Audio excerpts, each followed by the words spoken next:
Sean todos muy bienvenidos a un capítulo más de Cubels Podcast. Hoy estamos grabando Cubels Podcast 68. Bueno, recuerden que los auspiciantes que van a escuchar a lo largo del programa, ellos me ayudan y gracias a eso yo puedo seguir generando contenido. Entonces, bueno, les pido que se tomen el tiempito de escucharles. Galiano Bienes Raíces. Si te interesa comprar, vender o alquilar, el broker Gary Galiano, con más de 10 años de experiencia en el mercado, está para asesorarte y guiarte de acuerdo a tus necesidades. AM Store, tu tienda virtual de relojes del Paraguay. Yo siempre uso lo que recomiendo. Los dos únicos relojes que tengo son de AM Store. AM Store tiene una amplia gama de relojes originales. Tienen delivery gratuito a todo el país. Además, si les escribís y utilizas el código CUBELS, tenés un 10% de descuento. Suplementos ENA de Chacomer. Para alcanzar el máximo rendimiento posible y sacar el provecho a tu día a día, necesitas suplementarte de acuerdo a tus necesidades. Si sos una persona como yo que intenta destacar en el mundo laboral, pero a la vez se dedica mucho a entrenar, tenés que estudiar, trabajar, tenés una familia, necesitas dar el 100% siempre. Suplementos de ENA están para ayudarte a quitarle provecho a cada instante. Código de descuento CUBELS, tenés un 10% de descuento en los suplementos. Yo consumo proteína, creatina y su nuevo preentreno Pre-Work. Nova Sports, implementos deportivos para artes marciales, indumentaria para boxeo, muay thai, MMA y Brazilian Jiu-Jitsu. Asegura la victoria con nosotros. Compra en Nova Sports. Premier Fitness Lambaré. No venís solo a entrenar, sino que venís a transformarte. Equipamiento de primer nivel, entrenadores que te acompañan de verdad y un ambiente que te empuja a mejorar un poco más cada día. Centro Tecnológico Arandutec. Su línea Arandusense crea aromas pensados para ordenar la mente. Ofrecen una amplia variedad de productos aromatizantes. Acá, por ejemplo, pueden ver sus velas aromáticas que utilizo para el estudio. Además, en la rama de la educación ofrecen tutorías y formación técnica en distintas áreas. Podés acceder a sus productos y más información en sus páginas que están en la descripción. Pogona, Brazilian Jiu-Jitsu, No-Gi, Muay Thai, MMA. Entrená con profesores especializados, sea para competir, para defenderte o para transformar tu vida. Pogona es la academia de artes marciales que estás buscando. Med Revolution Box, tu box de Lambaré. Ofrecen distintas modalidades como cross training para desafiar tus límites, funcional para un cuerpo fuerte y ágil en la vida real, halterofilia para explotar tu potencia y técnica. Y bueno, hoy tengo una invitada de excelente calidad que yo inicié una tradición ya hace unos años que le empecé a invitar a todos los candidatos a intendencia, pero en esa época yo todavía no tenía una ideología política muy marcada, estaba medio que empezando, ahora sí que estoy definido y entonces le invito a la persona que me encantaría que sea intendenta de Asunción, así que bueno, un placer tenerte acá, Sole. Muchas gracias, Alexis, gracias por la invitación y bueno, celebro este espacio que venís gestando ya hace mucho tiempo y con muchas ganas de poder conversar con toda la gente que te escucha, que te ve, que te sigue. Así es, y bueno, te comento un poquitito sobre lo que te dije detrás de cámara, que yo hago este espacio para intentar un poco que la gente te conozca. ¿Por qué? Porque me doy cuenta de, y me incluyo, de repente nosotros hacemos como una imagen del candidato en base a lo que vemos en redes Y muchas veces eso que se ve en redes ni siquiera es real, pero se construye una imagen de los candidatos y ya de tu persona leí cosas tan absurdas y de repente es como que se acepta y es así. Entonces, bueno, me gustaría solo que le cuente un poquitito a la gente antes de entrar en todo lo que es la intendencia tu, tu carrera, tu preparación, el ámbito académico, estuviste trabajando también en el gobierno, para que tengan una idea un poco de la carrera que venís gestando ya hace mucho tiempo. Buenísimo. Voy a tener que remontarme entonces a mis últimos años del colegio cuando tenía que elegir qué carrera profesional seguir adelante. Y recuerdo que como cualquier joven de 16, 17 años tenía muchas dudas de qué elegir, de qué profesión seguir, de en qué convertirme en términos profesionales. Me sentí muy motivada por una etapa de un diario que decía que Paraguay era el último país en materia de infraestructura, una inversión en infraestructura en toda la región. Recuerdo, o sea, interpelada más que motivada, ¿verdad? En ese momento. Un domingo en la mesa de familia estábamos compartiendo con mi papá, con mi mamá, con mis tíos. Y yo veo esa etapa y todavía no tenía mucha claridad sobre por qué Paraguay era colero en la tabla, ¿verdad? Básicamente yo veía una tabla donde nosotros estábamos últimos en inversión en infraestructura. Y le pregunto a los adultos de la mesa por qué pasaba eso, por qué Paraguay estaba tan mal y si eso se podía cambiar. Y ellos tratan de explicarme el funcionamiento, qué sé yo, del Estado, del sistema político, de la sociedad. Y quizá de una manera un poco provocativa, mi papá me dice, ¿y por qué no seguís la carrera de ingeniería como tu abuelo? Mi abuelo era ingeniero civil, mi abuelo materno. Dice, ¿por qué no seguís la carrera de ingeniería y tratás de aportar a cambiar la situación de la infraestructura en el país? Al día siguiente yo me inscribo al cursillo de ingeniería, elijo seguir esa carrera que no me arrepiento y miro para atrás y creo que la ingeniería me dio demasiadas herramientas. A los ingenieros nos forman de una manera muy pragmática, orientada a resultados, nos forman en resolver problemas, aunque sean de cálculo, de matemática, de álgebra, de aritmética, pero estamos muy orientados a mirar un problema y tratar de encontrar la vía de solución, además bueno, todo el resto, toda la otra formación, digamos, que me dio la carrera también, que me hizo ser la persona que soy hoy de alguna de las maneras. Uno de los condimentos, uno de los elementos. Yo termino la carrera de ingeniería civil en el 2007. Siempre supe que quería especializarme, que no era suficiente con una carrera de grado y que quería ir fuera de Paraguay. Pero quería ir fuera de Paraguay primero porque en esa época había muy pocas maestrías. Hoy hay una oferta académica que ha mejorado en cierta manera, todavía sigue siendo insuficiente, pero aplico a una beca en la Politécnica de Madrid, en España, y voy a estudiar una maestría en gestión y dirección de proyectos de construcción y activos inmobiliarios, que era una maestría bastante amplia, que también te da muchas herramientas complementarias a la formación básica. O sea, cuando hablamos de gestión de proyectos, estamos hablando de gestión de los plazos, de gestión de la calidad, de gestión del talento humano, de cómo llevar adelante una gran obra de construcción, en este caso en específico, pero recuerdo hasta ahora el profesor en el primer día de clase que decía, ustedes la gestión de proyectos la van a aplicar hasta su propia vida, ¿verdad? Porque tiene que ver con gerenciar la realidad, con gerenciar las diferentes variables dentro de un proyecto para cumplir un objetivo, para lograr una meta. Y luego de eso, bueno, o mejor dicho, no luego, sino que durante todo ese proceso siempre me vi muy interpelada por también la realidad social, económica de nuestro país. Siempre quise hacer algo para que cambie y mejore nuestra situación. Siempre estuve muy involucrada con los centros de estudiantes en el colegio, muy metida ahí este es mi lado deportivo. Fui coordinadora del comité de deporte en el colegio, en la universidad. Me considero un amante del deporte, creo que es una herramienta también fundamental para el bienestar y el desarrollo personal. Para mí el deporte es salud, para mí el deporte es educación. Me ha acompañado también a lo largo de toda mi vida. Y, y bueno, siempre siendo muy crítica también a lo que no funciona en el país, etcétera, pero muy alejada de la política, eso tengo que decirlo.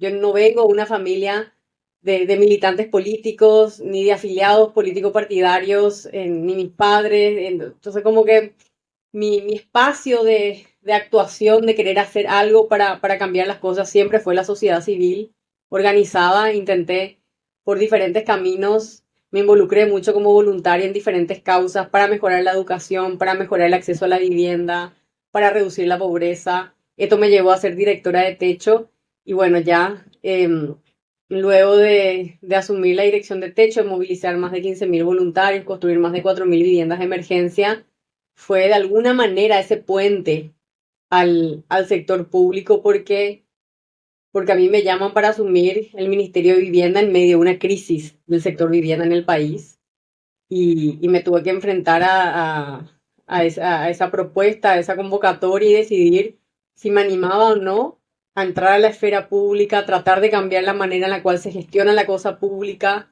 a recuperar la esperanza, a recuperar la confianza de la ciudadanía en una institución que estaba a la debacle, que estaba completamente abandonada.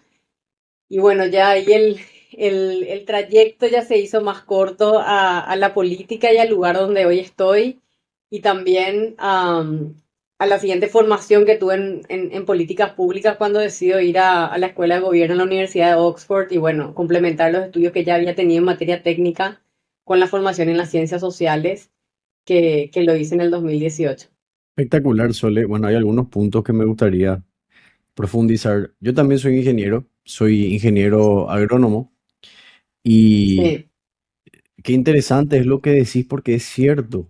Parece que los ingenieros tenemos una manera de pensar que es resolver el problema. No es tanto lo sí. que, como decís, no es lógico, vos no te vas a ir ahí haciendo integrales por ahí, ¿verdad? Pero aprendes a pensar y a resolver. Y tenés una gran cantidad de problemas que resolver en este país, en la capital. Y realmente eso también es algo que a mí siempre me gusta tener en cuenta cuando hablo de, cuando analizamos los candidatos. ¿Cuál es la formación? Eso para mí es clave. No es determinante, pero es clave. Y yo creo que nuestra capital realmente ahora necesita ese tipo de enfoque, una resolución de problemas ya, que vamos a profundizar un poco. Ahora, cuando hablaste del tema de cuando era ministra de Vivienda, pues sabes que mi señora a vos te apoya mucho, me dijo, no, yo la apoyo, ya decirle que tiene mi apoyo. Y me contó, ¿por qué dice eso? Porque una amiga suya mi señora era funcionaria pública, una amiga suya le dijo que vos te ibas a las obras y le dijo que para eso para ella era increíble, que por lo general los ministros no se van, no están ahí, pero que vos estabas ahí en las obras. Y creo que era en un feriado o un día festivo o algo así, y eso la amiga de mi señora por lo visto no se olvidó y le comentó a mi señora y ahí te das cuenta, para mí esas son las cosas que marcan la diferencia.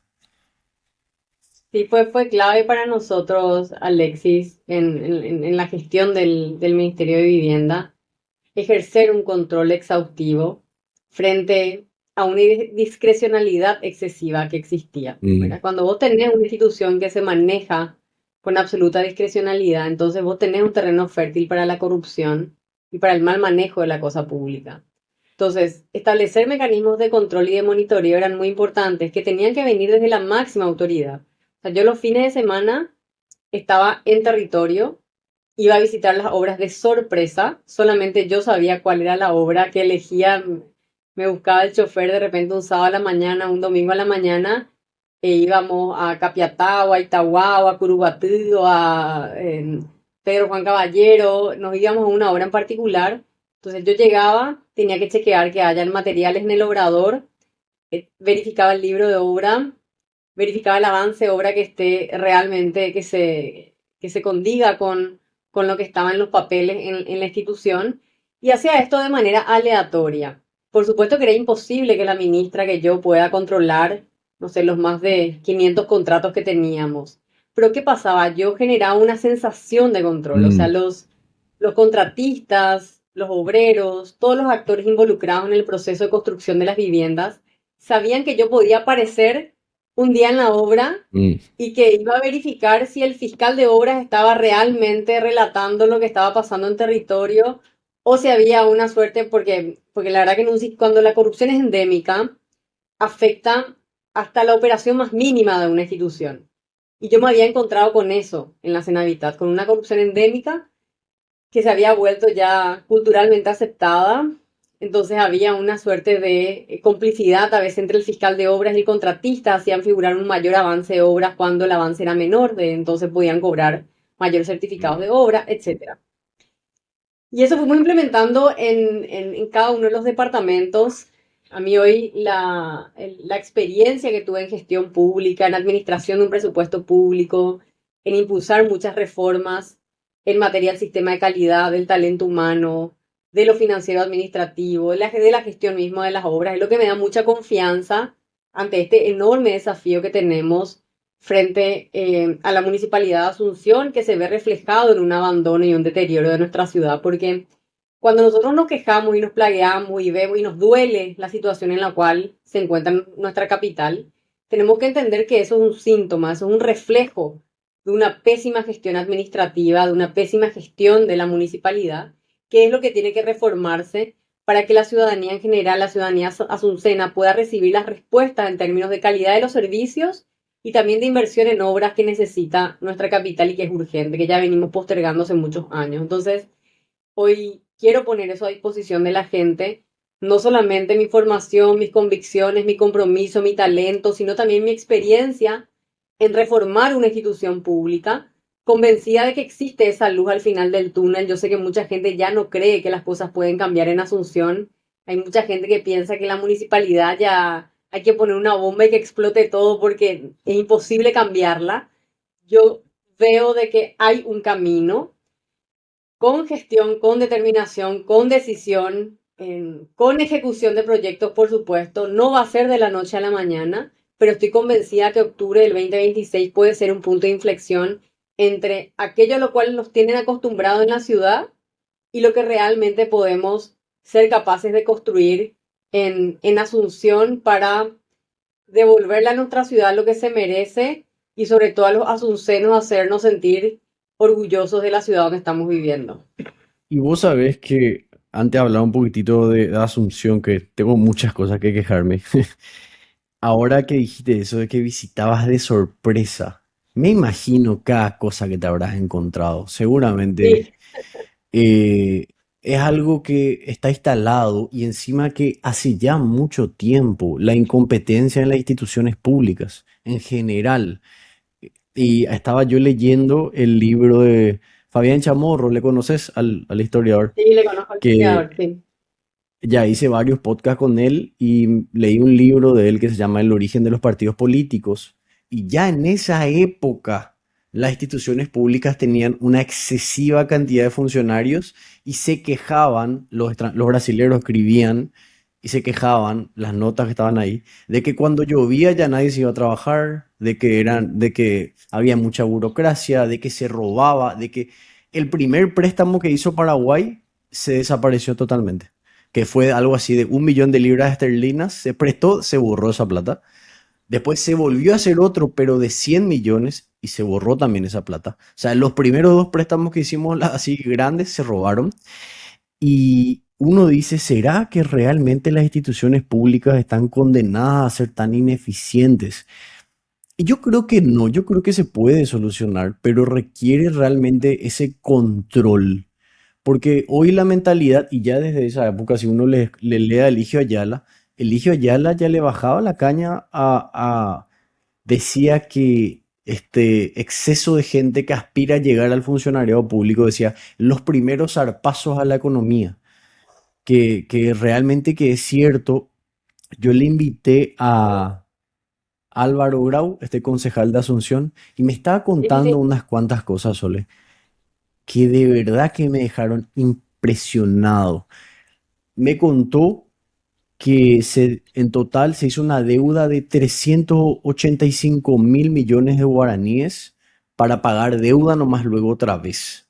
Y después, Y a una tasa sideral, a sí, mayores, o sea, fíjate, o sea, tasas superiores a la que se había sacado el préstamo inicial. y te quiero mostrar porque puedo compartir también para los que están acá viendo o escuchando, que escuchen lo que me dijo porque realmente que a mí me impactó mucho.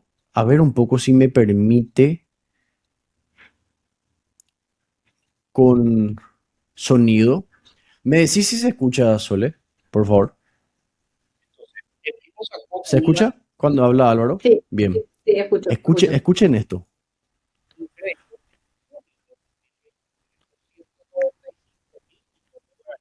para pagar capital que ya había pagar. A fin del mismo año, 2023, sacó otro crédito para financiamiento temporal de caja de 195.000 millones. Entonces, el año pasado nomás tenés 195.000 más 250.000, solamente el año pasado, 445.000 millones de guaraníes, solamente el año pasado. Y este año ya quiere sacar otro crédito por 380.000 millones de guaraníes. O Si sea, sumamos todo, es una locura. 1 millón 1 millón, de cero. millones. Sí, sí, sí. Entonces, O sea, 1 millón de millones de guaraníes de deuda. Y fíjate, Que para nada. sí, y fíjate que ahora mismo se está debatiendo si el intendente saca de nuevo un crédito de más de 180.000 millones para cubrir el déficit de caja, cuando en verdad lo que tiene que hacer es corregir las ineficiencias de la municipalidad. Él no puede seguir perpetuando un sistema que es insostenible financieramente, porque acá hay un problema que vos no podés gastar más plata de la que tenés, de la que ingresa, y no puedes gastar, encima que se gasta más, se gasta mal. O sea, tiene un doble problema en la municipalidad. Se gasta mal la plata que tiene y se gasta más de lo que debería gastar en cosas que no son necesarias para la ciudad, porque todavía sí se gastarían, no, se gastaba Desagüe, en invertir en nuevo pluvial, gas, claro.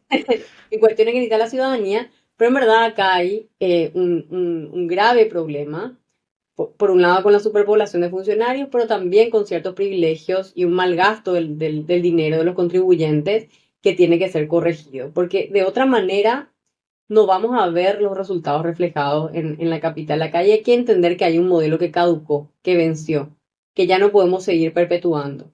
Y yo quiero ser intendente de Asunción para poder reformar lo que hoy no funciona.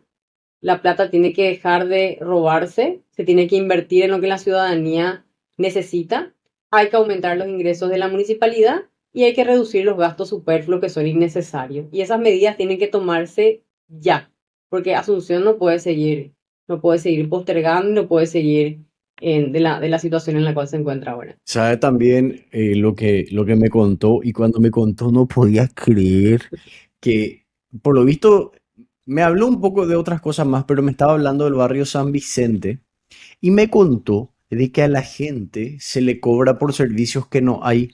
O sea, por ejemplo, se le cobra por mantenimiento de plaza a la cuadra, pero ahí no hay ninguna plaza. Ahí no hay ninguna Sí, sola plaza. o, o que se le cobra por servicio de barrendero o cosas así. Y que él me dijo, vos le preguntás a la gente y no pasa ni un solo barrendero. O me contó un caso de que había una vivienda que tenía al lado un terreno baldío, o sea que no se utilizaba, y que le llegaba un impuesto como si fuera que ese terreno baldío era un taller.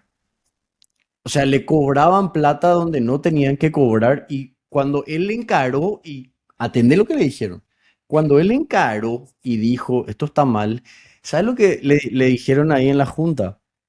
Que, que es un impuesto que los que tienen están pagando de manera solidaria para los que sí tienen esos servicios pero no pueden pagar. ¿Te parece que esa es la Claro, argumentación? por eso hay que ordenar la información. Hay que ordenar la información y con transparencia poner todos los datos a disposición de la ciudadanía. Saber cuánto recauda el barrio San Vicente, cuánto recauda Barrio Herrera, cuánto recauda Villamorra, cuál es la recaudación que se está dando. Hay que ordenar la finanza, hay que ordenar también la propiedad inmobiliaria, digamos. O sea, yo le llamo la administración inteligente de la propiedad inmobiliaria, que es fundamental. El mayor activo que tiene una ciudad es su suelo. Asunción tiene 117 kilómetros cuadrados y tiene un poco más de 150.000 cuentas catastrales que están siendo muy mal gestionadas. Eso, ¿cómo se corrige con aplicación de tecnología? Las municipalidades de ciudades aquí de la región, no me voy a ir ni siquiera a Europa porque estamos años luz, pero aquí en América Latina tienen lo que se llama el catastro multipropósito, multifinalitario, que es una herramienta de gestión integral de la propiedad inmobiliaria que te da información no solo en términos impositivos, no solo saber qué es lo que está pagando Alexis Kubels por su propiedad que está en la manzana tal, que tiene cuenta catastral X, sino también refleja el potencial que tiene ese suelo para el desarrollo, para generar prosperidad compartida y para potenciar la economía en la ciudad, ¿verdad? Entonces, eso es fundamental y vamos a poder obtener datos muy precisos para tomar decisiones, porque lo que no se conoce no se puede gestionar. Cuando hay un desorden, ¿verdad? Cuando pasa estas cuestiones, yo pago también el impuesto inmobiliario de mi departamento y cuando veo que figura mantenimiento de las calles y veo mis calles que nunca se han mantenido, que no pasa la cuadrilla planta asfáltica, digo, ¿qué estoy pagando, verdad? Y bueno, probablemente solidariamente estoy pagando otras calles que se están manteniendo, pero es un error de concepto. Y por eso yo no sé dónde quedan los grandes urbanistas y gerenciadores de la ciudad, porque Asunción hoy deja mucho que desear y no tenemos a las personas competentes e idóneas al frente del liderazgo de la ciudad, que tiene que ver incluso mucho más con solamente proveer servicios. O sea, yo no quiero ser una intendenta que se ocupe solamente de garantizar los servicios de calidad básicos que debe garantizar la municipalidad, que dicho sea de paso lo hace de manera deficiente, recolección de basura, en orden del tránsito, limpieza de las calles, eso por supuesto hay que intervenir, hay que mejorar, pero eso creo que es apenas con gestión se puede resolver. Yo quiero poder liderar el destino y el futuro y el desarrollo económico, social, cultural, político de nuestra ciudad, que tiene que ver con una visión diferente, un cambio de paradigma de cuál es el rol de la municipalidad y cuál es el rol del intendente en términos de la construcción de un mejor futuro para la ciudad. Vos sabés, es que es tan difícil porque estoy nomás pensando, te quería preguntar cuáles son los mayores problemas, que cómo podemos empezar a encarar, pero te voy a hablar primero desde mi experiencia como ciudadano y que estoy seguro de que la mayoría de los ciudadanos que están escuchando van a concordar que, de hecho, creo que el primer problema que tenemos es que dijiste, no sé dónde están esas personas. Y yo creo que el, el tema es que en este país se dan esos cargos no a la gente que tiene la capacidad de hacerlo, sino que al chongo del mismo pañuelo, lastimosamente. Entonces, cargos súper importantes que necesitamos gente idónea. Mira, yo entiendo lo de la compatibilidad ideológica política, es lógico. O sea, si ponele que vos sos un intendente, no sé, liberal, no vas a ponerle a tu mano derecha a un comunista, estoy exagerando para que se entienda, pero tiene que, al final lo que realmente importa es la idoneidad. Podemos pensar un poco distinto, pero lo que tenés que hacer no tiene nada que ver con tu ideología política, entonces no importa, ¿verdad? Hay que hacer lo que hay que hacer. Y yo intento ver un poco cómo se puede solucionar, porque lo que yo veo es el desorden. Cuando yo siempre fui emprendedor, una época estaba con unas personas, teníamos socios, hicimos un negocio, lo que fue conseguir la patente comercial, Santa Madre de Dios. Te vas, siete tipos en una oficina, uno te hace así una cosita, ahora andate allá. Te vas, ocho tipos en una oficina tomando tereré, uno anda ahora, te andate allá. No, y tenés que venir la próxima, ¿no? Y son trámites que podemos hacer de manera digital. ¿Por qué tanto show y tanta tranca para los emprendedores y las pymes que son las que sostienen el país? 100% de acuerdo, Alexis. Por eso yo hablaba que yo quiero poder liderar el desarrollo económico sostenible de la ciudad. Eso tiene que ver con hacer que nuestra capital sea un terreno fértil para la inversión, que en Asunción se pueda generar empleo digno y que en Asunción los emprendedores puedan florecer y no que tengan que pasar una tortura con una municipalidad que te quiere pisar la cabeza antes de acompañarte para que vos puedas crecer, para que puedas generar empleo, para que puedas generar oportunidades para otros. De hecho, yo pretendo convertir los centros municipales en centros de innovación para los negocios y para los emprendedores, como lo hizo Medellín en su momento con Ruta N, tener descentralizada la operación y que un joven que tenga ganas de emprender una idea de negocio pueda encontrar un apoyo y un acompañamiento en mentoría, capital semilla, en entrenamiento, capacitación, aunque sea básica en términos de contabilidad, de cómo sacar tu patente, que los trámites sean fáciles, que los trámites sean rápidos. Basta de esos trámites tortuosos que uno no entiende qué es lo que está pasando. Me decían los emprendedores hace poco en una reunión que tuvimos. Sole, vos te vas a la municipalidad, tratás de entender cuál es el proceso para sacar tu patente. Mientras estás en ese proceso que es súper, súper complejo, difícil, desordenado, que aparecen de la municipalidad y te multan. Entonces ya te multan porque no tenés Sí, patente, pero no puedes sacar la patente porque la municipalidad no te acompaña para sacar la patente. Entonces, es realmente un lío tremendo. Acá no estamos hablando de cuestiones impracticables e imposibles de implementar. Yo quiero que esto entienda la ciudadanía, ¿verdad? La tecnología hoy en día está a disposición de nuestras manos, ni siquiera es demasiado costosa poder tener un sistema informático de seguimiento de expedientes, poder tener una ventanilla única que te simplifique los procesos. Ya me tocó hacer esto en el Ministerio de Vivienda, recortar a veces procesos que tenían 60, 68 pasos y pasarlos a 14, reducir plazos de 6 meses a 40 días. Esto se hace, o sea, esto no es que pasa automáticamente, esto se gerencia. Esto tiene que ver con tener un equipo que entienda de procesos, procedimientos, sistemas de calidad, de cómo hacer más eficiente y más ágil una institución, que es donde tenemos que poner el foco dentro de la municipalidad. Y para eso no hay que esperar ni un solo día. O sea, eso tiene que ser un proyecto, una decisión, un plan de reformas, de modernización, digitalización, simplificación de trámites en la municipalidad, que desde el día uno impulsemos con un equipo capacitado, con experiencia, que permita dotar a la municipalidad de otro tipo de herramientas y también brindarle a la ciudadanía otra experiencia de interacción con la municipalidad, que hoy es una experiencia tortuosa, ¿verdad? La gente odia ir a la municipalidad porque lo peor. todo te tarda demasiado tiempo, tenés que contratar a un gestor que no sabe si el gestor te está diciendo la verdad o no te está diciendo la verdad, ¿verdad? Tener una institución que realmente esté a disposición. Y voy a poner un ejemplo de las herramientas que existen. Yo, una parte, digamos, de mi dimensión profesional es que yo enseño en la universidad,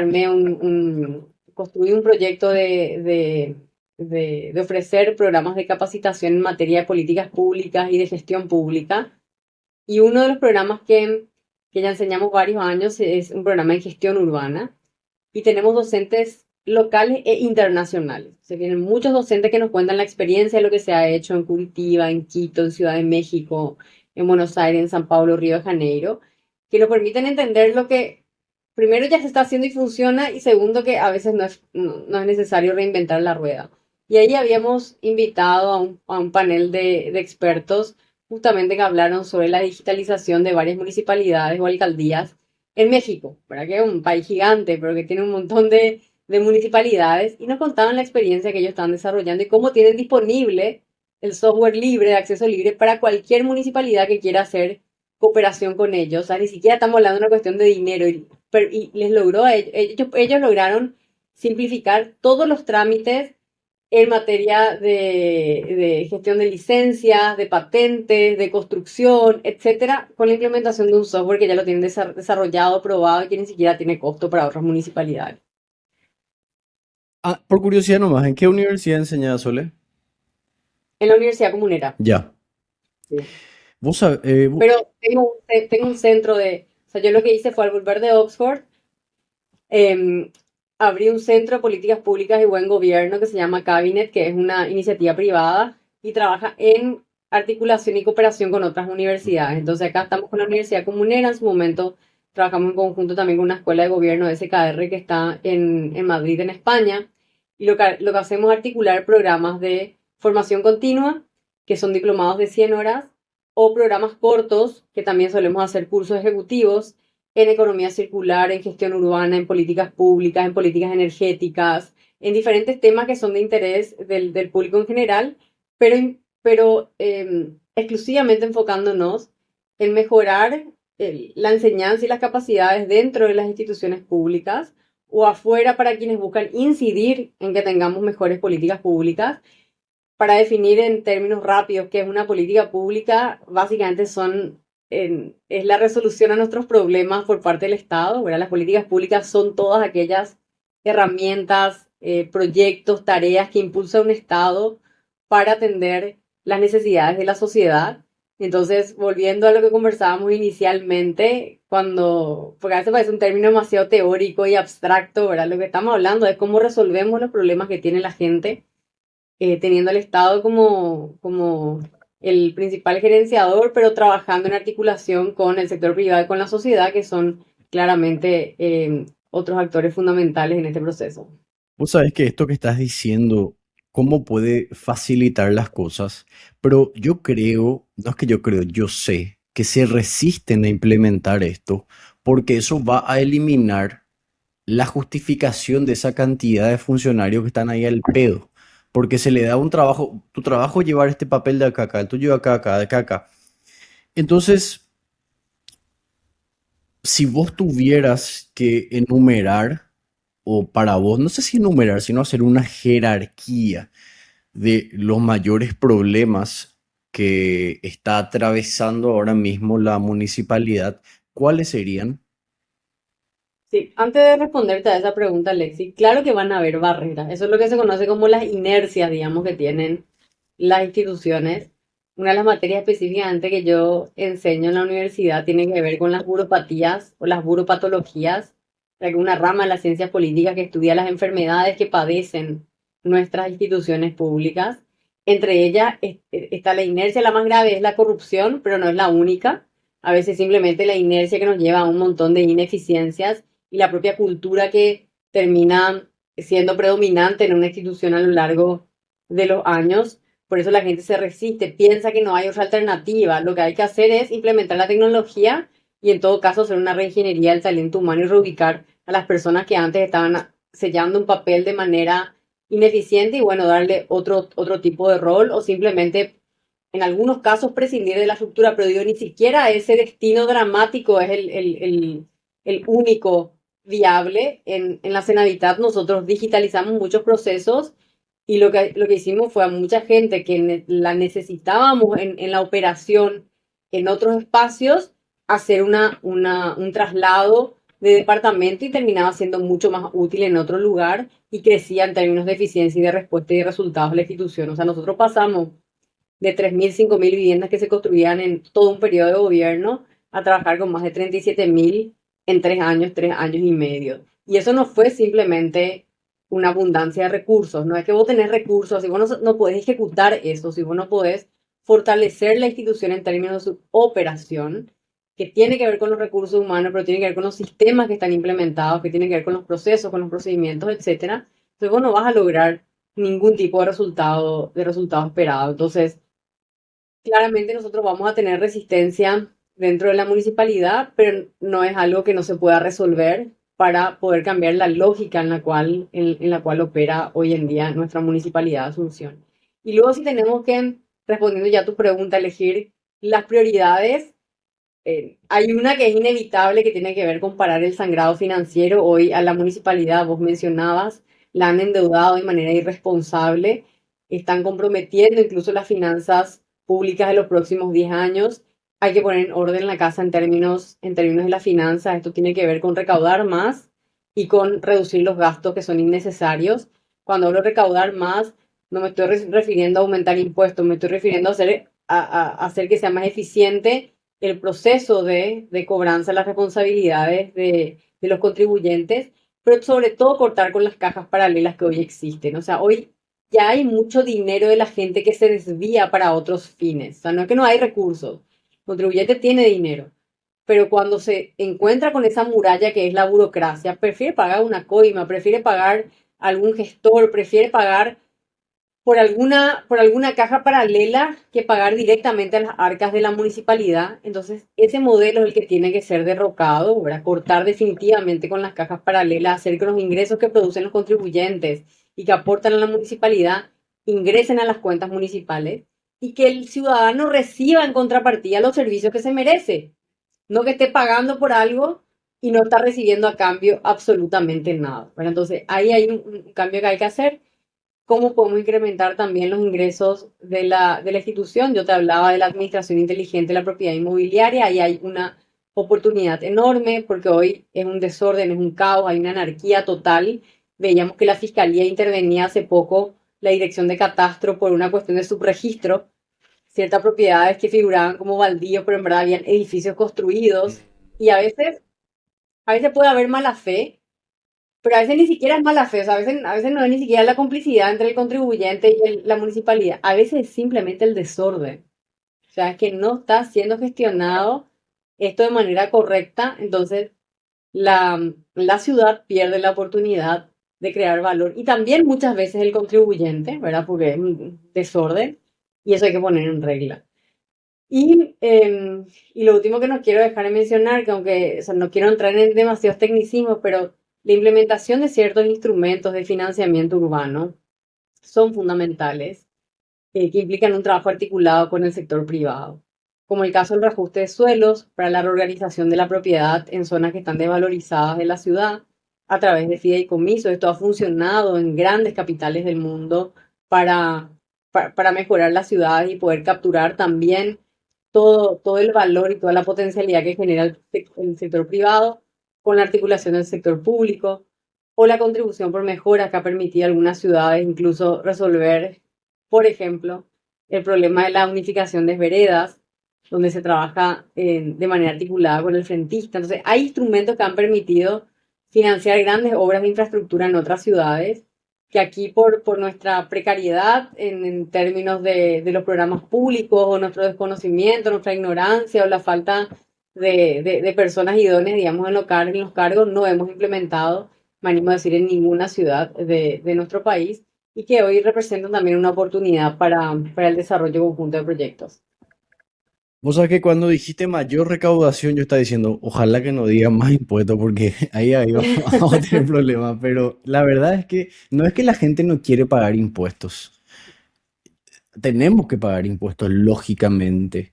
Pero lo que nos da gusto es, encima que vos sabés lo que está todo caro, hay un montón de gastos y otra vez uno paga impuestos para nada. O, como sabemos, para la cantidad de funcionarios. Y para mí ese es un gran problema que hay que solucionar, Sole. Porque estaba mirando un Sí, gráfico que voy a compartir para que se vea. Y pasamos de tener 2.000 funcionarios a tener 9.000. Creo que acá se ve bien. sí. Sorprendentemente, Enrique Riera fue el que redujo 500. No puedo creerlo. Pero empezamos, el que más metió gente fue Filisol al parecer, pero yo creo que este es un problema grave y que realmente, no sé si podría decir que es el problema principal, pero es algo que hay que atender. ¿Y cómo planean con tu equipo resolver este problema de los funcionarios? Yo creo que también aquí hay que hablar con propiedad y sin miedo. Creo que hay un reconocimiento incluso de los propios funcionarios de esta realidad. Asunción tiene una superpoblación, dados los servicios que hoy ofrece y el nivel de descentralización política que existe en nuestro país. Digo esto porque hay otras municipalidades en otros países que cumplen otro tipo de roles. Por ejemplo, son las encargadas de contratar a los policías, a los médicos y a los docentes. No es nuestro caso. Nosotros vivimos en un país muy centralizado donde el gobierno nacional tiene muchas atribuciones y muchas competencias. Entonces, las municipalidades no tienen que cumplir con esa carga, digamos, en términos de contratación. Entonces, dadas las condiciones de nuestra municipalidad, la cifra y el ratio que hoy tenemos, que es de 19,5 funcionarios por cada 1.000 habitantes, es muy superior a lo recomendable en términos de eficiencia y de agilidad. Esto tendría que poder reducirse a 10 o 12 funcionarios por cada 1.000 habitantes con un proceso de reforma paulatina en el corto, mediano y largo plazo. Por un lado, tolerancia cero a los planilleros. Para mí esto no hay discusión. Ya me tocó impulsar sumarios administrativos, enfrentarme a sindicatos, enfrentarme a otras fuerzas que tratan de impedir que uno sanee la institución, pero yo no vengo acá para perpetuar un sistema que le ha hecho daño a la ciudad, no le debo nada a nadie, ni tampoco le tengo miedo a nadie. Para mí acá tomar las decisiones correctas que necesitan los asuncenos, que necesita nuestra ciudad, y los planilleros lo que hacen es robar al contribuyente, porque un funcionario que se va, marca, que no trabaja, que no está prestando sus servicios a la ciudad, lo que está haciendo es robar al contribuyente. Y esto no podemos seguir tolerando. Entonces creo que ahí hay una posibilidad de hacer una reducción importante. Segundo, hay un grupo de funcionarios que están en edad de jubilarse y que cumplen las condiciones de jubilación y que quieren jubilarse, pero tenemos una caja municipal que está quebrada. La caja municipal hay que intervenir. Hoy está siendo protegida porque hay algunos senadores probablemente que tienen sus intereses ahí metidos adentro. La caja de jubilados municipales se tiene que intervenir, se tiene que resolver, se la tiene que hacer sostenible para que los funcionarios no solamente podamos disminuir el plantel de funcionarios, sino que puedan cumplir con un derecho que les corresponde, ¿verdad? Puedan hacer pleno el ejercicio de un derecho que les corresponde, que es el de la jubilación. Entonces, hoy hay 500 y esto puede llegar a ser 1500 en los próximos 3 a 4 años. Esas son las cifras que te permite para la próxima administración municipal poder también alivianar de alguna manera la estructura. Y en tercer lugar está lo que es más en el mediano y en el largo plazo, el cambio de los modelos de gestión. O sea, hay ciertas tareas que hoy están incorporadas 100% a la municipalidad sin participación del sector privado. Yo creo que el sector privado tiene que poner a disposición de la ciudadanía lo mejor que sabe hacer para mejorar los servicios, siempre y cuando, lógicamente, lo esencial y priorizando el interés público esté en manos del Estado, pero el Estado en lo que le compete y el sector privado en donde puede agilizar y mejorar la calidad de los servicios. Entonces, hoy tenemos un plantel de urbano que creo que es de 600, 800 funcionarios y tenemos un esquema muy precario de barrenderos que salen con mucha dedicación a barrer las calles, pero eso va a ser insostenible en términos de limpieza de nuestras principales arterias o de las vías en la ciudad. Podemos tercerizar, hay servicios que se pueden concesionar y hay ciertos servicios que pueden ser delegados 100% en el sector privado. Entonces yo creo que vamos a tener que hacer un análisis minucioso de en qué caso aplica cada uno de los modelos de gestión e ir implementando a lo largo de los 5 años. Y te pongo quizá uno de los casos, no sé, la terminal de autobuses, que ahora se llama estación de Él le autobuses. cambió el nombre, porque era feo. Le cambia el nombre y no Dios cambia el mío. servicio, me da exactamente igual que cambien el nombre. O sea, la ciudadanía le da exactamente igual que le cambien, que le pongan un nombre A, B, C, D, si realmente no mejora el servicio. Entonces, ver en qué casos, por ejemplo, los andenes permanecen, lógicamente, bajo administración y control absoluto de la municipalidad, pero las áreas comerciales o la área de prestación de servicio, en otros lugares, las terminales, hay hoteles, hay shoppings, se concesionan ciertos servicios que son los que puede ofrecer mejor el sector privado y de esta manera también se ofrece una experiencia mejor al usuario, al ciudadano que va a la terminal, que tiene que trasladarse para visitar a su familia o salir fuera del país y mejorar las condiciones de administración. Entonces, evaluar en qué casos es aplicable y esto también nos permite una suerte de reducción del personal y agilizar los procesos. Y eso va desde lo micro hasta lo macro. Yo te voy a poner un ejemplo de algo que, una de las tantas cosas que hicimos en el Ministerio de Vivienda. Cuando yo llegué, no podía creer que el problema era que no habían resmas de papel a veces para imprimir un contrato. Qué vergüenza. Era ese nivel, Alex. Yo decía, ¿por qué no está o sea, estamos atrasados en la firma del contrato para inicio de una obra, teniendo presupuesto, teniéndolo adjudicado, habiendo pasado todos los procesos? Me decían, no, ministra, no hay resmas de papel, están en el proceso de compra. Yo le decía, pero por favor, que alguien me explique cómo es de que el cuello de botella, la ruta crítica para que se ejecute una obra que es parte misional de la institución, es que no tenemos papel. O sea, ¿qué es lo que qué está fallando? La planificación en la compra. Entonces llegó un momento que dije, ya, basta, nosotros no vamos a comprar más papel, vamos a tercerizar las impresiones. Y lo que hicimos fue contratar a una empresa que nos colocó unas mega máquinas de impresión por cada piso en la institución, que además te contaba cada hoja que se imprimía, cada funcionario tenía un código, entonces vos sabías que Juan Pérez estaba imprimiendo tantas hojas, también evitaba que se roben las resmas de papel, porque lo que nos encontramos es de que muchas de las resmas realmente desaparecían de los depósitos porque eran llevados a librerías particulares que tenían a veces algunos funcionarios, los amigos de los Qué funcionarios, ¿verdad? bárbaro. Hicimos un mayor control, hubo una mayor eficiencia, mejoramos el gasto en algo que parece algo minúsculo, pero cuando vos vas sumando, ¿verdad? Todas las compras que hace la institución, las compras menores, vos podés lograr una administración mucho más eficiente, pero sobre todo resolver los problemas de una manera mucho más rápida, ¿verdad? Y eso nos agilizó mucho los procesos dentro de la institución.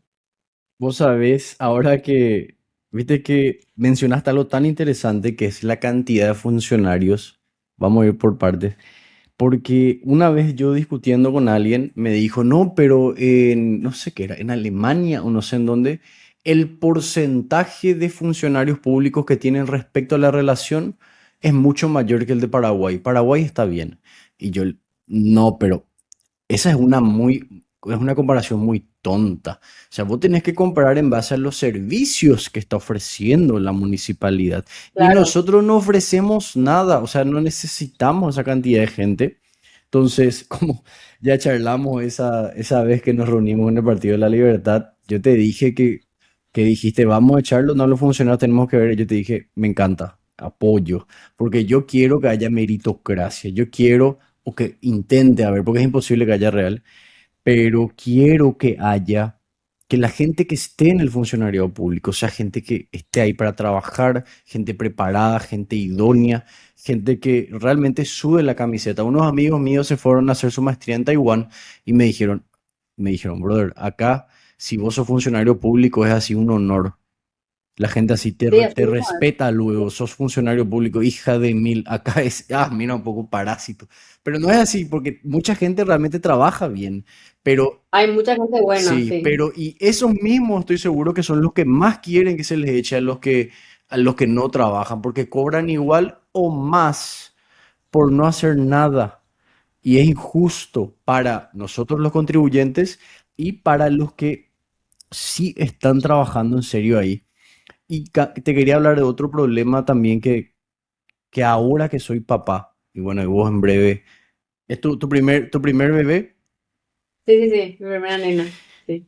Bueno, yo también tengo una hija, tiene 2 años ahora, y Ay, qué lindo. te va a pasar lo que nos pasa a mí y a mi señora, que es bueno, fin de semana en familia, ¿qué podemos hacer? ¿A dónde podemos irnos? Y nos vamos al shopping, porque no hay nada para hacer en Asunción, y le haces caminar en el shopping a tu hija. ¿Por qué? Porque y es simpático, me encontré una vez con un ex compañero de colegio y él tiene una hija también de la edad de mi hija y me dice, che, ¿y no le aplican Pio Shopping ustedes?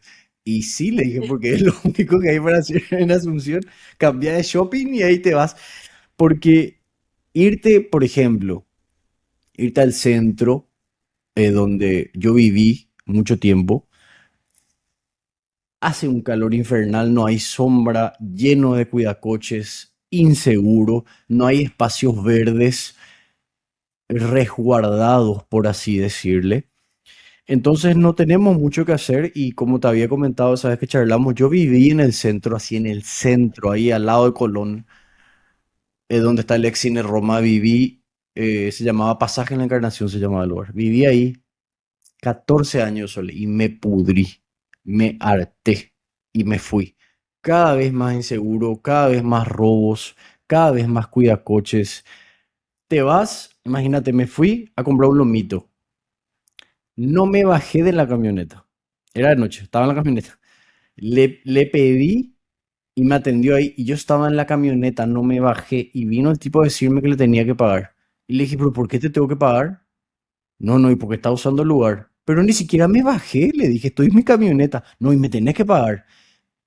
Y obviamente no le pagué, pero porque yo me puedo plantar y defenderme, pero si era una otra persona que no se podía defender, sí o sí le iba a quitar la plata. Y entonces tenemos un centro que se cae a pedazos, que también vale aclarar, yo me mudé ahí cuando tenía 12. Cuando yo me mudé ahí, Asunción sí que era una ciudad fantasma. Después repuntó con Sentí el centro y todo eso, y después se fue otra vez para abajo.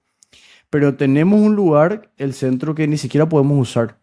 Y yo viví 14 años ahí, me cansé y vine a vivir a Lambaré. Que tampoco es la gran cosa, pero me parece mejor que Asunción, lastimosamente. Bueno, y ahí, cuando me preguntabas las prioridades, comenzamos por el tema del sangrado financiero, pero lógicamente nosotros no podemos ocuparnos solo de resolver internamente los problemas de la municipalidad sin pensar lo que externamente necesita la ciudad. Una de mis prioridades es el tema de infraestructura. No hace falta que me ponga mi casquito de ingeniera para decirle a la gente de que desde el día uno vamos a trabajar para mejorar y para recuperar el tiempo perdido, lo que no se ha invertido en la ciudad.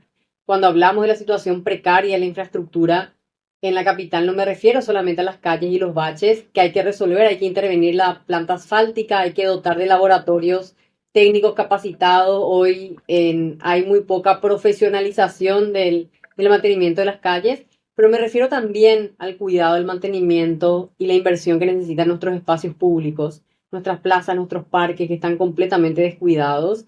Las plazas son el espacio de encuentro entre vecinos y vecinas. Ayer estaba publicando en mis redes sociales lo que están haciendo los vecinos y vecinas de la Plaza Herminio Jiménez. Yo había posteado en mayo de este año un video mientras estaba caminando por el barrio de lo abandonada que estaba la plaza, estaba toda grafiteada, Sí. no había pasto, los juegos estaban todos rotos, no habían bancos que estén en condiciones para que los padres puedan sentarse a ver a sus hijos jugar o caminar o correr o andar en bicicleta. Y algo hizo que esa chispa se encienda en vecinos y vecinas de la zona, y es increíble la reconversión que están haciendo hoy de la Plaza Herminio Jiménez, que te da una pauta de todo el potencial y el talento que tenemos en la ciudad, porque no es solo la municipalidad la que tiene que ejecutar. Cómo trabajamos de manera conjunta con las comisiones vecinales, cómo damos herramientas para trabajar en conjunto con una ciudad que siente con una ciudadanía que siente que Asunción le pertenece. Y todo esto tiene que ver con el aspecto cultural, con el cambio de mentalidad que también tenemos que promover desde la Municipalidad de Asunción. Hay casos bastante interesantes también en otras ciudades de municipalidades que cambiaron la dinámica propia por un mayor compromiso que se generó de la propia ciudadanía con el cuidado, con la proyección y el progreso de la ciudad. Pero por supuesto, si uno tiene una municipalidad que no se ocupa, como la teoría de las ventanas rotas, ¿verdad? La invitación a la ciudadanía es a descuidar la ciudad, no amarla, no cuidarla, no quererla. Entonces necesitamos trabajar en esas dos líneas. Y cuando hablamos de infraestructura en términos territoriales, para mí la revitalización del centro histórico es clave y es fundamental.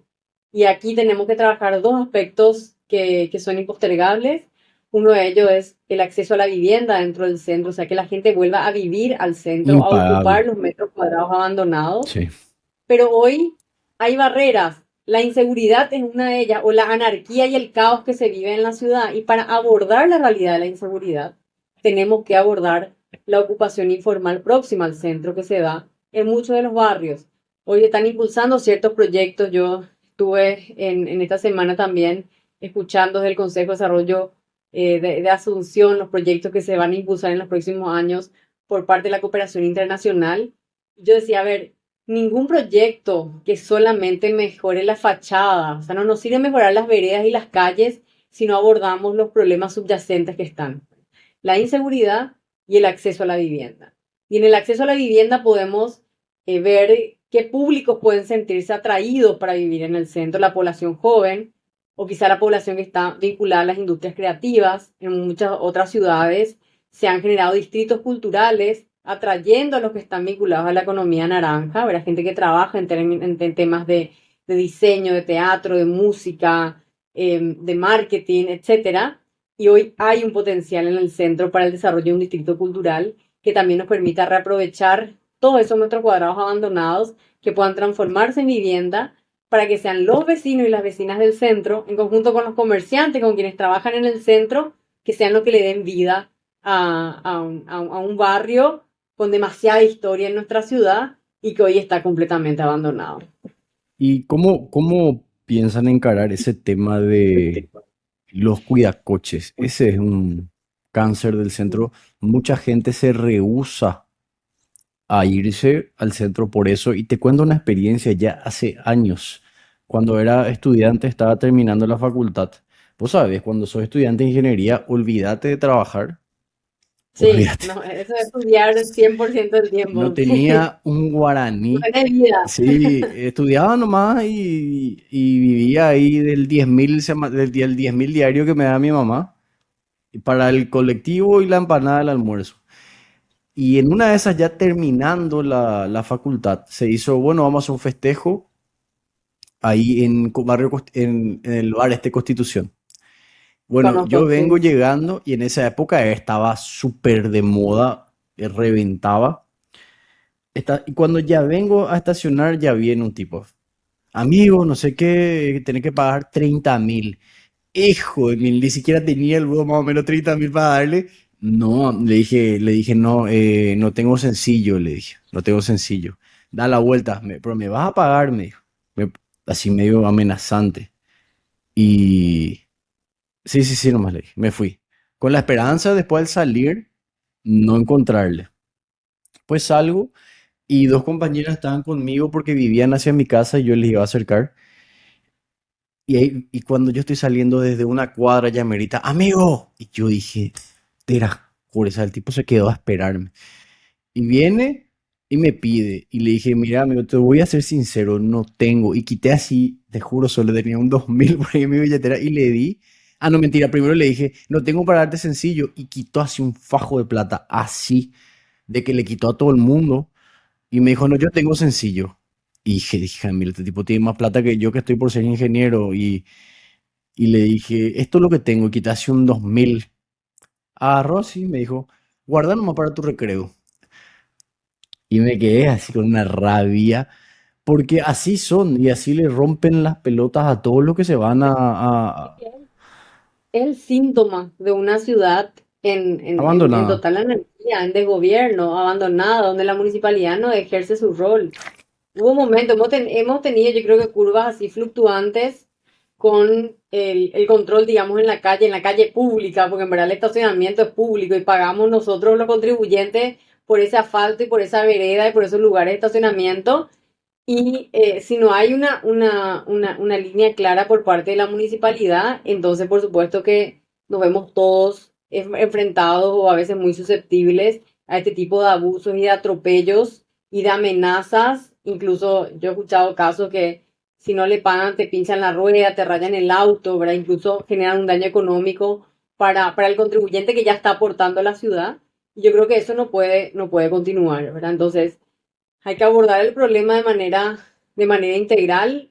Digo que hubo casos fluctuantes porque recuerdo una época, solo que no sé quién era el intendente, pero que hubo como una línea muy clara de que era voluntario, que ellos podían ofrecer su servicio, pero que no podían imponer y medio se contuvieron ahí al margen, no recuerdo cuándo fue. Igual fue eso es insostenible claramente, pero hay que trabajar a ver, la calle es del ciudadano, ¿verdad? Es del contribuyente o del visitante y nadie puede verse sometido u obligado a tener que pagar por un servicio que no solicitó y que no le corresponde, ¿verdad? Entonces, para mí eso está clarísimo y es lo que se tendrá que abordar por parte de la municipalidad, porque este desgobierno y este descontrol no puede continuar en las calles de Asunción. Te habrás ido ya a mirar ahí al lado de la UCA, ahí en el centro.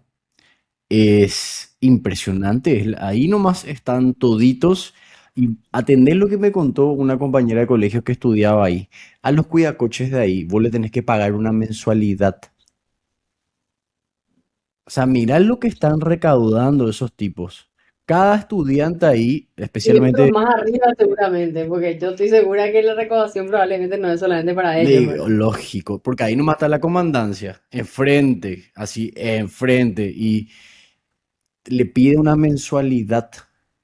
Y esa mensualidad es tipo el padrino, te da una oferta que no puedes rechazar. Te va a salir más barato pagarme mensual que pagarme por los días y tu auto no se va a tocar. Más o menos eso es lo que les dicen. Y eso era y me explicó, me dijo Alexis, es que tengo que pagarle porque yo salgo de ahí a la noche y tengo un trayecto súper largo hasta mi vehículo. Claro. Y yo tengo recuerdos cuando yo era chiquitito, 3 años, 4 años, que mi mamá me llevaba a esa plaza que está ahí. Y era un lugar lindo. Ahora yo a mi hija no le voy a llevar ni jamás, porque es un peligro.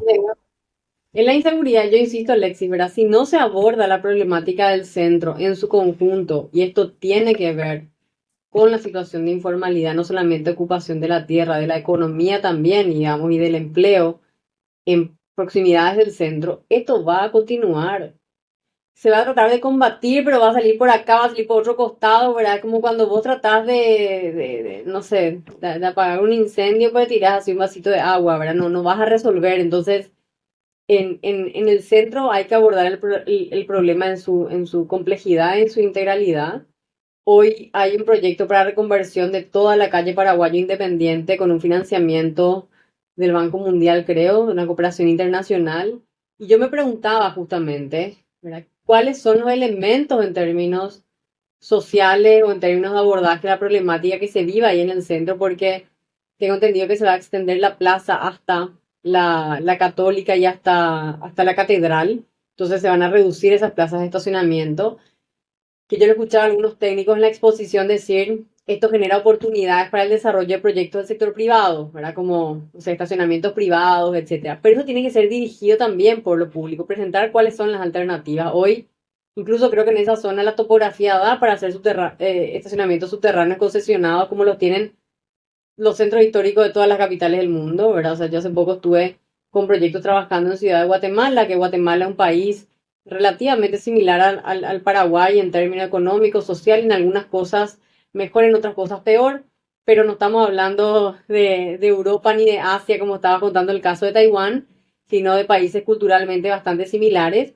Bueno, y vos te vas al centro histórico y tienes y tenés un estacionamiento de 3 4 pisos, bien iluminado, no como el estacionamiento que tenemos debajo de la Plaza de la Democracia, que a veces te da más miedo entrar que ya buscar un espacio para tu auto afuera. Te estoy hablando de un estacionamiento moderno, con la tecnología de construcción correcta, con el gerenciamiento correcto. Entonces, poder abordar también esa problemática que pueda permitir dar una alternativa a la ciudadanía que va en automóvil al centro. Esto, por supuesto, no implica dejar de lado las políticas que hay que desarrollar de transporte público, que son prioritarias. Nosotros vamos a seguir teniendo más automóviles y necesitando más estacionamientos si no invertimos en un transporte público decente, en una movilidad urbana que le dé alternativas también que sean dignas al contribuyente. Creo que eso tiene que ser un eje fundamental también de la municipalidad, que puede contribuir un montón, no es solamente el gobierno nacional.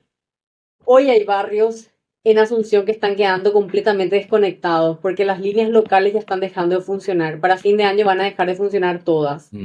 Y esto hace que existan islas desconectadas de todas las redes de transporte público. O sea, gente que directamente tiene que tomarse un Bolt o tiene que tener una moto o tiene que tener un auto para salir de su barrio. Y eso es intolerable para la capital de un país. Estamos hablando de Asunción, de la capital de la República del Paraguay. Y no estamos pudiendo brindar ni siquiera los servicios mínimos y Ni básicos siquiera a la que ni siquiera es tan grande. Es chiquitita. 117 kilómetros cuadrados. Te digo, es una ciudad, no estamos hablando de San Pablo, de Buenos Sí. Aires, Ciudad de México, que son grandes extensiones de tierra con todas sus complejidades. Estamos hablando de una capital pequeña que tendríamos que ser capaces de resolver los problemas que tenemos. Siempre digo, es acotado lo que nos toca enfrentar. Yo sé que muchas veces tenemos una mentalidad muy pesimista acerca de la posibilidad de cambio en Asunción porque nos tienen acostumbrados a otra cosa, pero nuestro pasado no tiene por qué definir nuestro futuro.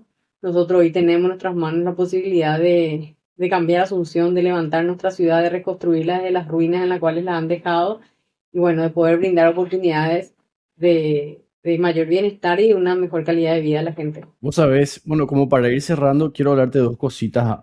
Una, vi que propusiste era 20 20 medidas urgentes para reconstruir Asunción. Lógicamente, no me podrás decir las 20 ahora así de memoria, pero eso, ¿dónde sí puedes decirme algo de eso y dónde se puede ver? Así pongo en la descripción.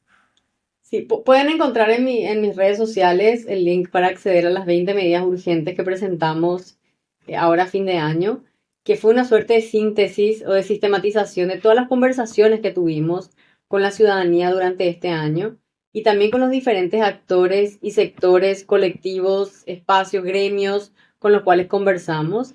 Y este documento pretende ser un primer paso para la construcción de un plan de gobierno municipal de manera participativa, que aprovecho también a la gente a invitar a quienes quieren sumar, aportar en materia de finanzas, infraestructura, educación, salud, transporte público, espacios públicos, que puedan también escribirme a través de las redes sociales y así sumarse al gran equipo que estamos construyendo. Estamos muy enfocados en ganar las elecciones, pero estamos más enfocados en presentar un proyecto real de reformas y de transformación de Asunción. Yo no quiero ser intendenta meramente por el hecho de ponerme la corona de laureles y decir la oposición ganó la intendencia en Asunción. Para mí lo más importante es lograr una victoria, darle la oportunidad a la ciudadanía de tener un cambio, pero sobre todo de impulsar esas reformas tan necesarias y postergadas en la municipalidad y nuestra querida ciudad de Asunción. Y las 20 medidas dividimos en 5 ejes. Hablamos primero del sangrado financiero, de las decisiones, las acciones que hay que tomar en materia de cortar las cajas paralelas, de acabar con los planilleros, etcétera.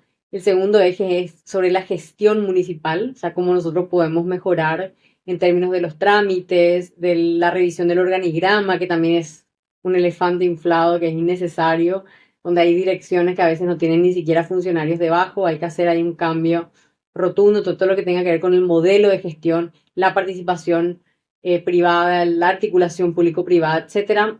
El tercer eje es sobre servicios, cómo mejoramos los servicios que provee la municipalidad, un plan de limpieza 24/7, cómo trabajamos para tener las calles limpias, el orden del tránsito, la reforma profunda de la PMT, la Policía Municipal de Tránsito, que hoy en día no hablamos de eso, pero es Yo me un olvidé, tema pero fundamental. Hay que cambiar sí. el rol de la PMT, que hoy parece que está más persiguiendo y buscando extorsionar a los contribuyentes que realmente ordenar el tránsito o educar vialmente a la ciudadanía. Entonces también hay un cambio de mentalidad, un cambio de paradigma. El cuarto eje es el eje de crecimiento, lo que les decía, que yo quiero poder gerenciar el Producto Interno Bruto en la ciudad, el desarrollo económico sostenible, sustentable de Asunción, no solamente ocuparme de los servicios. Entonces ahí hablamos de una ciudad que sea amigable para los emprendedores, una ciudad que pueda atraer inversiones. Proponemos la creación de una agencia de desarrollo de Asunción que pueda identificar cuáles son los potenciales de la ciudad y atraer esas inversiones que puedan construir prosperidad compartida para todos. Y hablamos, y el quinto eje es el eje de calidad de vida, donde abordamos temas vinculados al acceso a la vivienda, a la salud, a la educación, a la creación de manzanas del cuidado, que es muy importante, sobre todo en zonas de mayor vulnerabilidad, que le puedan dar la oportunidad a las madres y a los padres de trabajar mientras pueden existir centros de cuidado a los niños, a las niñas. Esto también es muy importante para que las madres, los padres puedan vincularse a la economía del trabajo, que tengan ese tipo de soporte que es fundamental, al mismo tiempo que se capacitan, que puedan desarrollar sus potencialidades, etcétera. Entonces, son los 5 ejes y están todos invitados a poder leer cuáles son las medidas que están ahí dentro. Excelente. Mira, yo te dije, 14 años viví en el centro, pero 14 años viví ahí en Colón. Pero yo viví Sí. toda mi vida en Asunción. Ahora nomás me cansé y vine acá. Ojalá me gustaría volver. Y bueno, Ojalá. esperemos que se dé esto. Y para ir cerrando, lo último que quería hablar contigo es desmitificar un poco algo sobre, porque cuando te candidataste a vicepresidenta, leí, es que uno piensa que parece una estupidez, pero entra, por ejemplo, vos tenías tipo un blazer verde, parece que era, y mirá un poco cómo se viste, abortera, es así, porque tenía un blazer verde, y entonces por- es como que está instalado que Sole Núñez es de izquierda y que es súper progresista y que todas esas cosas. A mí personalmente nunca me pareció eso, realmente. Yo nunca te vi así. No sé. Entonces, por eso y el otro, ONGera, abortera, feminista radical, un montón de cosas que yo nunca te escuché decir nada de eso. Es más, a mí siempre me dio la impresión de que siempre estabas muy lo tuyo. En tu rol del cargo que querías ocupar, no te escuché debatiendo esas cosas. Eso de poner baño unisex y no sé qué, ridiculeces. Entonces, como para que le cuentes un poco a la gente, ¿por qué crees que llevó eso y tu postura real al respecto? Alexis, la verdad que las campañas políticas siempre tienen este condimento que es el de las campañas sucias. Mm, Yo me enfrenté a una línea, digamos, de desinformación por parte del oficialismo que fue completamente despiadada. O sea, campañas sistemáticas y varias tapas de diario donde inventaban cosas sobre mí, sobre mi familia, sobre mi marido. O sea, lastimosamente, uno se enfrenta a veces en condiciones de desigualdad porque yo no tengo el dinero para pelear los 200 millones que pautaban en mi contra en redes sociales, que eran parte de un esquema montado por parte del oficialismo, ¿verdad? Porque realmente esos eran los números. Pautaban 200 millones de guaraníes por semana, campañas de desinformación. Entonces, yo tengo mi voz, tengo mi trayectoria, como vos decís, ¿verdad? Yo te vi, te seguí, te veo, me parecía que esto no condecía con lo que estaba diciendo esta campaña.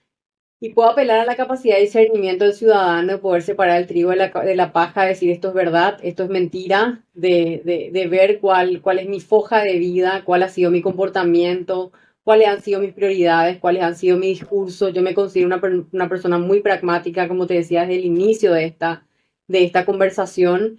A mí no me vas a ver siguiendo dogmas simplemente por el hecho de ser dogmática, digamos, o de estar teniendo un discurso que pueda favorecer a cualquiera de los dos, me considero en contra de cualquiera de los dos extremos, digamos, tanto de izquierda o de derecha. Creo que hoy nosotros necesitamos es propuestas que sean bastante razonables, que puedan articular una visión orientada a mejorar los problemas de la gente. Entonces me pasa muchas veces que la izquierda extrema me ve como de derecha extrema y la derecha extrema como de izquierda extrema, además de bueno, todas estas campañas de desinformación que se fueron montando. Me veían con algo lila y decían, no, Sole es pro aborto. Yo decía, no, espera un poco, primero lila tiene que ver con la lucha por un mundo de mayor igualdad para las mujeres, pero esto no tiene absolutamente nada que ver ni con el aborto ni con la defensa de otras cuestiones que, bueno, tendrán sus sectores que son los que los defienden, no yo personalmente, ¿verdad? Yo cuando hablo de que quiero pelear por un mundo mejor para las mujeres, ahora para mi hija, ¿verdad? Que está a punto de venir, tiene que ver con reconocer que hoy tenemos ciertas barreras en nuestra sociedad que tienen que ser derribadas, pero esto no tiene que ver con ningún tipo de extremismo que, bueno, a veces de manera malintencionada te lo quieren plantear en campañas sucias como la que a mí me ha tocado enfrentar. Lo mismo dentro del sector, toda la campaña en torno al tema de las ONGs que vos mencionabas. Yo te contaba desde el inicio, yo participé en muchas organizaciones de la sociedad civil de manera voluntaria, he dado mi tiempo sin esperar nada a cambio para mejorar la educación, para mejorar el acceso a la vivienda. Ellos construyeron un relato de desinformación donde vincularon, donde mintieron en términos de cuestiones financieras y de dinero. Yo nunca me financié a través de ninguna ONG. Tampoco creo que sea pecado eso. Hay gente muy buena que trabaja dentro del sector de la sociedad civil, pero ya han construido un relato totalmente falso que lo alimentan cada tanto. A mí no me preocupa tanto porque veo que no tiene tanto efecto, así como vos puedes darte cuenta. Creo que la gente también termina identificando qué es lo que es verdad, qué es lo que es mentira. Pero mientras tenga mi voz, lo único que puedo hacer es esto, ¿verdad? Hablarle a la gente y responder a las dudas, a las preguntas que tengan y poder asegurarles que, digamos, acá en este ser humano hay una plena convicción de que nosotros necesitamos mejorar nuestra sociedad. Quiero poner a disposición de la gente mi compromiso y mis ganas de trabajar por nuestro país. Lo he hecho desde que tengo uso de razón. A veces uno puede elegir un lugar mucho más cómodo, pero creo que mi lugar no es ahí, no es el de la comodidad, no es el de la zona de confort. Quiero desafiar el sistema que tenemos enfrente y quiero particularmente que en esta coyuntura, ante la situación catastrófica de Asunción, nosotros podemos construir una capital digna que nos merecemos todos nosotros y no quiero quedarme de brazos cruzados, ¿verdad? Entonces, es mucho más sencilla. La persona que tienen enfrente es una persona motivada, común y corriente, profesional, con ganas de hacer algo por su ciudad y su país. Y bueno, ojalá que podamos en octubre comenzar todos a escribir un nuevo capítulo para Asunción. Esperemos que así sea y les insto a las personas a no caer en la propaganda. Es difícil, de repente nos dejamos llevar. Imagínate, Sole, soy el secretario general del Partido de la Libertad. O sea, Sí, más liberal que yo no hay y me dicen zurdo a mí. O sea, no tiene ni sentido. claro. ¿Entendés?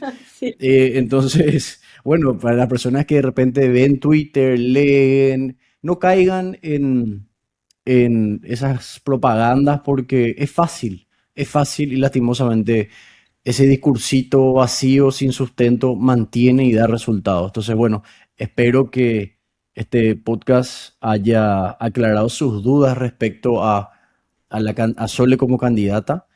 Y bueno, les vamos a poner el enlace para que vean sus propuestas. Y bueno, no es suficiente el podcast, siempre investiguen bien a su candidato, escúchenlo en sus redes, vean qué propone, qué dice, porque estoy seguro que tienen mucho más para decir, es evidente.